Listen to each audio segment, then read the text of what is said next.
Said Didu blak-blakan sasar Luhut dan Prabowo terkait lockdown, sudah mulai kedepankan akal sehat. Mantan Sekretaris Menteri BUMN, Said Didu memberikan tanggapan terkait kabar yang menyebut Menteri Pertahanan Prabowo Subianto menginginkan diberlakukannya lockdown.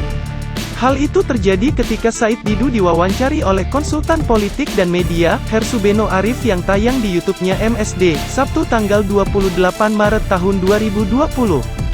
Dilansir tribunwow.com, bermula ketika Hersubeno Arif menyebut Prabowo Subianto sebenarnya menginginkan adanya lockdown dalam situasi pandemi virus corona di Indonesia.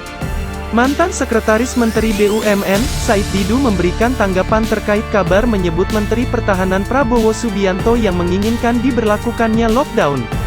Keinginan Prabowo tersebut disampaikan oleh ajudannya, yakni Dani Wirianata beberapa hari yang lalu dalam akun Instagram pribadinya @daniwirianata. Sementara itu, seperti yang diketahui, dari Presiden Joko Widodo, Jokowi menyebut tidak akan dan belum memikirkan terkait rencana lockdown. Hal itu membuat Hersubeno Arif menyebut adanya ketidakkekompakan dalam Kabinet Indonesia Maju. Dirinya juga sedikit menyinggung perbedaan pernyataan dari Menteri Keuangan Sri Mulyani dengan Menteri Koordinator Bidang Kemaritiman dan Investasi Luhut Binsar Panjaitan. Dikatakannya, Sri Mulyani meminta pemerintah mempertimbangkan pembangunan ibu kota baru di tengah pandemi virus corona yang tentu berdampak pada laju ekonomi.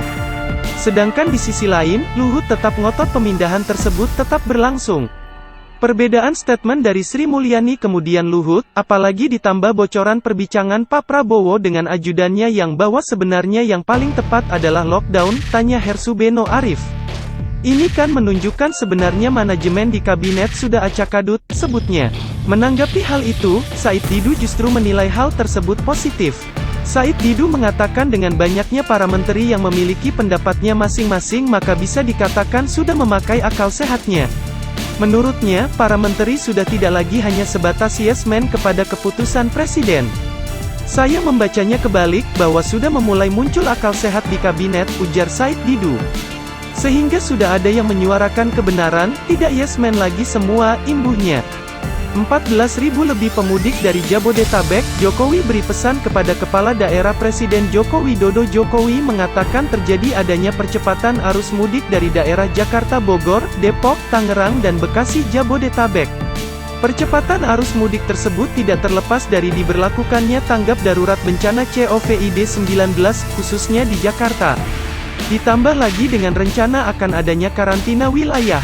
Presiden RI Joko Widodo Jokowi, Istana Merdeka, Jakarta, pada Jumat, tanggal 20 Maret tahun 2020. YouTube Sekretariat Presiden dilansir tribunwow.com dari tayangan YouTube Kompas TV, Senin tanggal 30 Maret tahun 2020, Jokowi menyebut sudah ada lebih dari 14.000 pemudik dari Jabodetabek.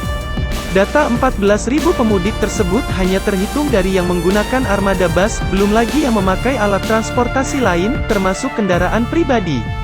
Berdasarkan data yang diperoleh oleh Jokowi, tujuan utama dari pemudik yaitu rata-rata ke Jawa Barat, Jawa Tengah dan DIY, serta Jawa Timur. Sejak penetapan tanggap darurat di DKI Jakarta telah terjadi percepatan arus mudik, terutama dari para pekerja informal di Jabodetabek menuju Provinsi Jawa Barat, Jawa Tengah dan DIY, serta Jawa Timur, ujar Jokowi. Dan selama 8 hari terakhir tercatat ada 876 armada bus antar provinsi yang membawa 14.000 penumpang dari Jabodetabek, jelasnya. Ini belum dihitung pemudik yang menggunakan transportasi lainnya, misalnya kereta api maupun kapal dan angkutan udara, serta menggunakan kendaraan pribadi, imbuhnya. Jokowi kemudian menilai, para pemudik memang sengaja mempercepat rencana pulang kampungnya. Menurutnya, ada alasan kuat yang membuat para perantau memutuskan untuk mudik lebih cepat, yaitu khususnya bagi pekerja informal atau wirausaha. Saya lihat bahwa arus mudik dipercepat, bukan karena faktor budaya tapi karena memang terpaksa. Maka dari itu, Jokowi meminta kepada setiap kepala daerah, baik gubernur ataupun bupati untuk meningkatkan pengawasan kepada para pendatang di daerahnya masing-masing. Hal itu tentunya bertujuan untuk mencegah penyebaran virus corona. Karena seperti yang diketahui, DKI Jakarta menjadi provinsi dengan tingkat risiko penyebaran virus corona tertinggi di Indonesia. Untuk warga yang sudah terlanjur mudik, saya minta pada para gubernur, bupati dan wali kota meningkatkan pengawasannya di wilayah masing-masing, pungkasnya.